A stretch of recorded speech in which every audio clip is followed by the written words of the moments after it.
우리 믿음의 훈련이라는 주제로 우리 사도행전 7장 51절에서 60절 말씀을 함께 우리 성도님들과 살펴보고자 합니다. 저와 함께 교독하도록 하겠습니다. 제가 먼저 51절 읽겠습니다. 7장 51절입니다. 목이 곧고 마음과 귀에 할례를 받지 못한 사람들아, 너희도 너희 조상과 같이 항상 성령을 거스르는도다. 너희 조상들이 선지자들 중에 누구를 박해하지 아니하였느냐? 의인이 오시리라. 이관자들을 그들이 죽였고 이제 너희는 그 의인을 잡은 자요 살인한 자가 되나니, 너희는 천사가 전한 율법을 받고도 지키지 아니하였도다 하니라. 그들이 이 말을 듣고 마음에 찔려 그를 향하여 이를 갈거늘 스데반이 성령 충만하여 하늘을 우러러 주목하여 하나님의 영광과 예수께서 하나님 우편에 서신 것을 보고 말하되, 보라, 하늘이 열리고 인자가 하나님 우편에 서신 것을 보노라 한데, 그들이 큰 소리를 지르며 길을 막고 일제히 그에게 달려들어 성 밖으로 내치고 돌로 칠세. 증인들이 옷을 벗어 사울이라는 청년의 발 앞에 두니라. 그들이 돌로 스데반을 치니 스데반이 부르짖어 이르되, 주 예수여, 내 영혼을 받으시옵소서 하고 무릎을 꿇고 크게 불러 이르되, 주여, 이 죄를 그들에게 돌리지 마옵소서 이 말을 하고 자니라. 아멘. 우리는 이번 주 D6 말씀, 우리 출애굽기 말씀으로 훈련에 대하여 계속 묵상하고 있습니다. 오늘 시간상 사도행전 7장 마지막 부분만 저와 함께 읽었는데요. 사도행전 7장은 최초의 순교자 스데반 집사의 설교가 기록되어 있습니다. 사실 스데반 집사 이야기는 사도행전 6장에 그가 어떤 사람인지 잘 나타내고 있습니다. 당시 교회는 헬라파 유대인들이 자기의 과부들이 매일 구제에 빠져 히브리파 사람을 원망하니까 12사도가 제자들을 불러 성령과 지혜가 충만하여 칭찬받는 7 집사를 택하게 되었습니다. 그때 7 집사 중 한 명이었던 스데반 집사가 뽑히게 되었는데요. 스데반 집사의 이름의 뜻은 면류관이라는 뜻을 지니고 있죠.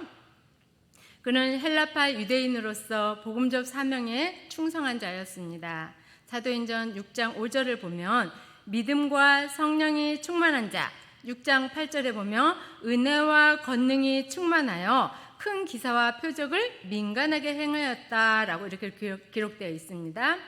그런데 그에게 고난이 닥쳤습니다. 6장 9절입니다. 그때 구레네, 알렉산드리아, 길리기아, 아시아 등지에서 온 유대 사람들로 구성된 이른바 자유인의 해당에 속한 사람들 가운데 스데반이 전하는 기쁜 소식, 복음을 핍박하고 논쟁을 벌이려고 했습니다. 그러니까 사도행전 6장 10절을 보니까요, 스데반이 지혜와 성령으로 말하니까는 이 사람들이 시기 질투가 났고 또 자기가 생각하는 복음적 사명, 복음이 아니니까 이렇게 증언을 서로 변론을 하는 것입니다. 그런데 스데반이 어떤 사람이었습니까? 우리 6장 10절에 보니까 스데반이 지혜와 성령으로 말하는 것을 모두 당해낼 수 없었다고 이렇게 기록되어 있습니다. 6장 11절을 보니까 그러자 그들은 돈을 주고 몇몇 사람을 시켜서 스데반이 모세와 하나님을 모독하는 것을 들었다, 이렇게 거짓을 모의하도록 사람을 시켜 말하게 했습니다. 그들은 스데반에게 신성 모독이라는 누명을 씌워서 공회로 끌고 갔습니다. 예수의 복음적 사명을 가진 스데반 집사, 성령에 충만한 스데반 집사는 성난 그 유대 지도자들 앞에서 전혀 위축당하지 않았고 오히려 복음을 힘있게 강하게 전파했습니다. 스데반의 이 놀라운 힘, 능력은 어디에서 왔을까요? 바로 계속 지금 스데반 그 이름 앞에 수식어가 붙었죠? 충만한 은혜로 성령님의 권능을 받아서 그는 담대하게 복음을 전함을 보게 됩니다. 보십시오. 우리 사도행전 1장 8절 잘 암송하고 있나요? 우리 다 암송해 볼까요? 기억하시면은 같이 암송해 보았으면 좋겠습니다. 시작. 오직 성령이 너희에게 임하시면 너희가 권능을 받고 예루살렘과 온 유대와 사마리아와 땅끝까지 이르러 내 증인이 되리라 하시니라. 아멘. 이렇게 하나님께서 스데반에게 주신 성령의 권능을 받고 담대하고 성령 충만한 스데반, 이렇게 복음을 감당하고 있죠. 그런데 이 성령의 권능을 스데반에게만 주었을까요? 아니지요. 우리 또한 예수로 충만하며 못할 것이 없는 구원받은 백성입니다. 그래서 성령 충만은 대단히 중요하죠. 에베소서 5장 18절을 보면 사도 바울은 술 취하지 말고 오직 성령으로 충만함을 받으라 라고 이렇게 말씀하고 있습니다. 그럼 성령 충만함으로 복음을 전하는 우리 스데반의 설교 내용이 무엇인지 우리 볼까요? 스데반의 설교 내용을 우리가 읽지는 않았지만 7장 2절을 보면요, 믿음의 조상 아브라함의 이야기를 시작합니다. 이스라엘 구속사를 우리 스데반 집사는 쭉 펼치고 있어요. 그러면서 믿음의 조상 아브라함은 갈대아, 우르, 메소포타미아에서 영광의 하나님께 부르심을 당했고, 그 다음에 아브라함은 또 하란을 거쳐서 가나안 땅, 그리고 애굽 등 이렇게 왔다 갔다 이렇게 하면서 175세에 헤브론에 묻히기까지 많은 이동을 해야만 했습니다. 믿음의 조상이라 불리는 그는 때때로 어려움을 겪으면서 불신앙의 모습도 보였죠. 중요한 건 그의 믿음은 하나님을 절대적으로 신뢰했다는 것입니다. 훈련의 강도가 높을수록 그는 보이지 않는 것을 의지하였고요. 보이지 않는 하나님을 의지하였고요. 또 하나님을 신뢰하며 100세에 낳은 아들 이삭을 제물로 드리기까지 믿음으로 순종했습니다. 그의 믿음을 보신 하나님은 우리 아브라함에게 이렇게 말씀하셨습니다. 창세기 22장 12절인데요. 하반절을 제가 읽어드릴게요. 내가 내 아들 내 독자까지도 내게 아끼지 아니하였으니 내가 이제야 내가 하나님을 경외하는 줄 아노라. 아브라함의 믿음이 이렇게 확증되자 우리 하나님께서는 창세기 22장 17절 18절 우리 한 목소리로 함께 읽겠습니다. 내가 너에게 큰 복을 주고 내 씨가 크게 번성하여 하늘의 별과 같이 바다의 모래와 같게 하리니 내 씨가 그 대적의 성문을 차지하리라. 또 내 씨로 말미암아 천하 만민이 복을 받으리니 이는 내가 나음을 준행하였음이니라 하셨다 하니라. 아멘. 우리 이렇게 아브라함이 혹독한 훈련 뒤에 영광의 하나님께서 아브라함과의 언약을 잊지 않으셨고 요셉을 통하여 그 약속은 신실하게 지켜나가는 것을 우리가 볼 수 있습니다. 이번 주 우리는 출애굽기 말씀을 통하여 우리를 돌보시고 언약을 기억하시는 하나님에 대해 들었습니다. 하나님은 택한 자의 구원 여정 가운데 많은 환경과 사람을 준비시키고 훈련하시면서 사용하시는 것도 우리 목사님을 통해서 잘 듣게 되었습니다. 그렇습니다. 스데반의 설교에서 사도행전 7장 17절 하나님이 아브라함에게 약속하신 때가 가까우매 이스라엘 백성이 애굽에서 번성하여 많아졌더니 라고 이렇게 말합니다. 이 말씀은 곧 아브라함, 이삭, 야곱의 조선이 애굽으로 내려갔을 때 그의 자손의 수는 우리 창세기 46장 27절을 보면 모두 70명에 불과했습니다. 그러나 출애굽기 1장 7절을 보면 그의 자손이 애굽에서 생육하고 번성하여 온 땅에 가득하게 되었다라고 이렇게 기록되어 있습니다. 그래서 출애굽기 12장 38절에 보면 출애굽 당시 장정의 수만 60만에 달했다는 것을 보면 아브라함에 대한 하나님의 언약이 점진적으로 진행되어 가고 있음을 알 수 있습니다.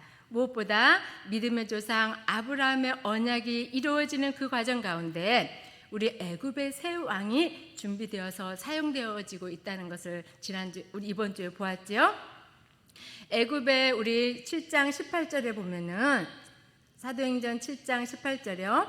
요셉을 알지 못하는 새 왕이 왕위에 올랐는데 그는 어떤 왕이었습니까? 새 왕은 하나님께서 요셉을 통하여 애굽에 어떤 큰 은혜를 끼쳤는지 1도 관심이 없었던 왕이었습니다. 그의 관심은 오로지 자신의 안위와 나라가 위험에 처해질 것을 두려운 왕이었습니다. 사도행전 7장 우리 19절에 보면은 그는 교활한 방법을 써서 이스라엘 백성을 혹독하게 괴롭혔습니다. 그 혹독함은요, 출애굽기 1장 17절을 보면 감독관을 세워서 이스라엘 백성들을 억압하고 격심한 노동을 시켰는데 해반죽과 벽돌 굽기와 온갖 밭일 등 고된 노동을 시켜서 이스라엘 삶을 고달프게 했습니다. 그리고 바로를 위한 곡식 창고에 쓰일 국고성 비동과 나암셋을 건축하게 했습니다. 그러나 학대를 받으면 받을수록 이스라엘 백성은 어떻게 되었나요? 출애굽기 1장 12절 그들이 억압하면 할수록 이스라엘 자손은 오히려 더욱 번성하고 번성하여 인구가 많아졌다는 것을 볼 수 있습니다. 이로 인하여 애굽의 새 왕은 두려움이 더 심해졌어요. 그러나 그렇죠. 하나님을 모르는 그에게 두려움만 가득하게 되자 이제 애굽 사람들을 향하여 그 어린아이들을 내버려 살지 못하게 하라 명령까지 이르게 되었죠. 그래서 지난 우리 수요일 임전도사님을 통해서 우리는 하나님을 경외하는 히브리 산파들의 신앙에 대해서 살펴보았죠.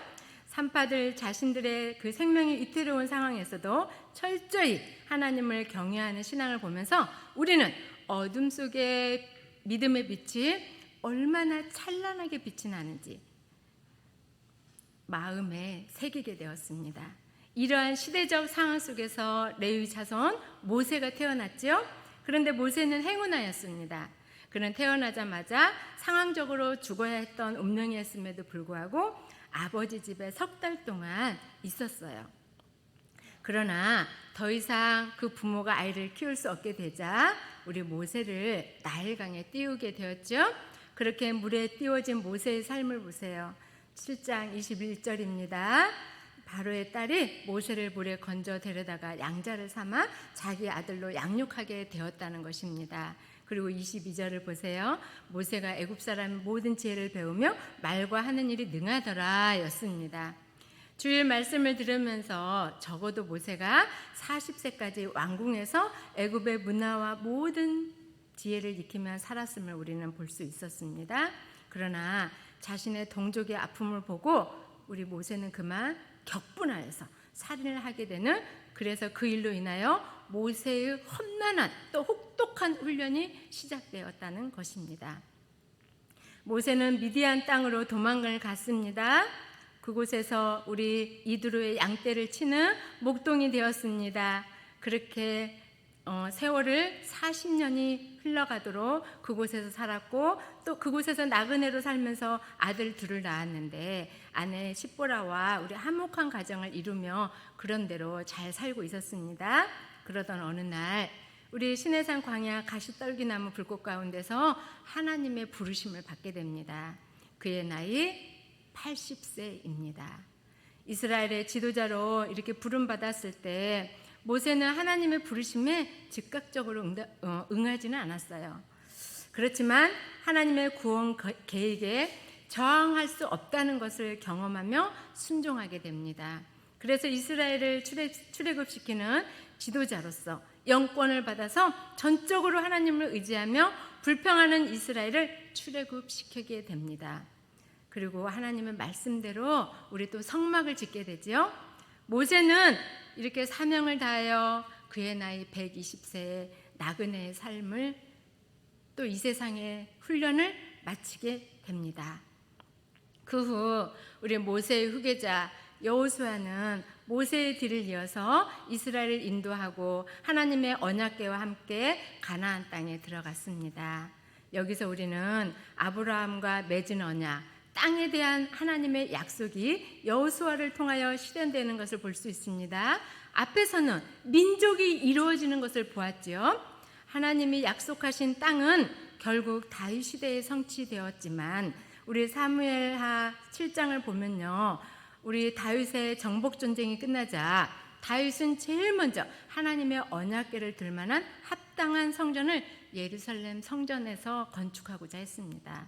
예루살렘에 건축하고자 했습니다. 그러나 하나님의 뜻은 피를 많이 흘린 다윗보다 그의 아들 솔로몬이 성전을 건축하도록 했습니다.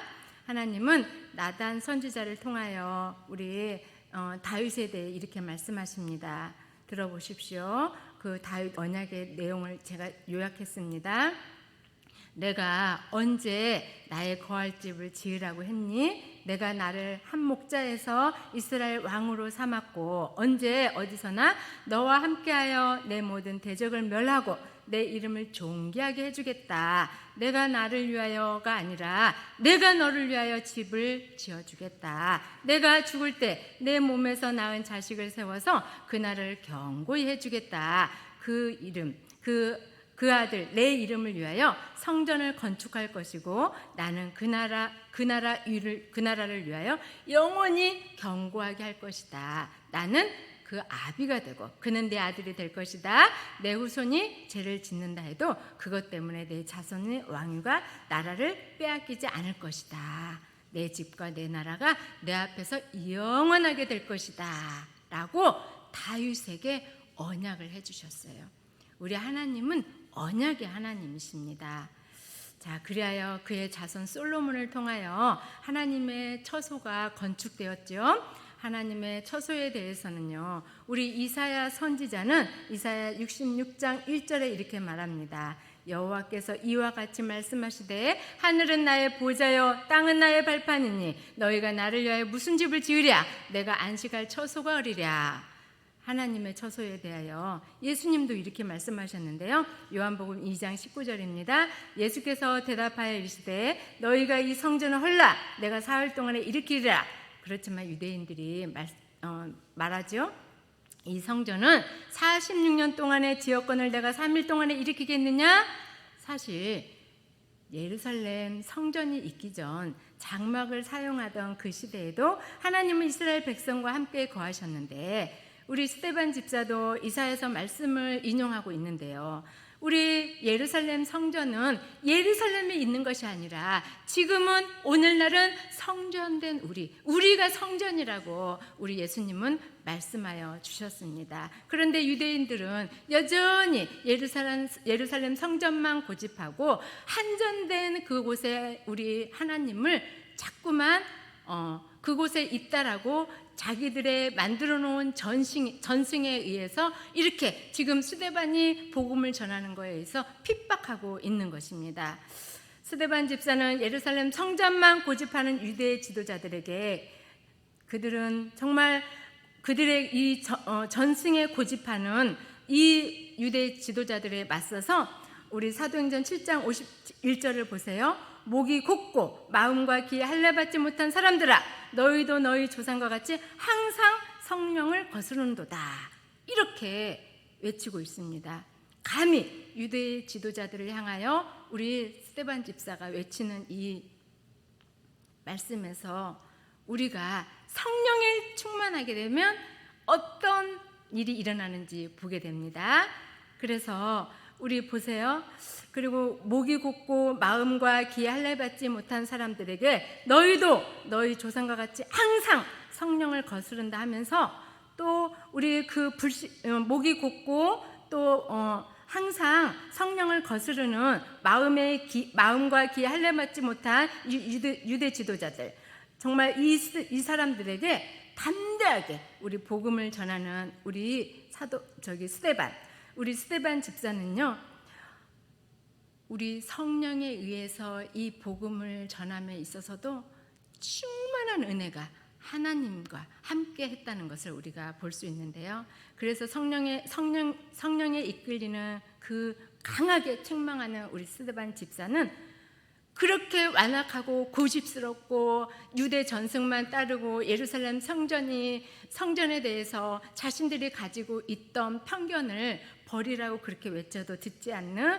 그들을 위해서 우리 이렇게 말합니다. 너희는 천사가 전하는 율법을 받고도 지키지 않는다고 이렇게 말하지요.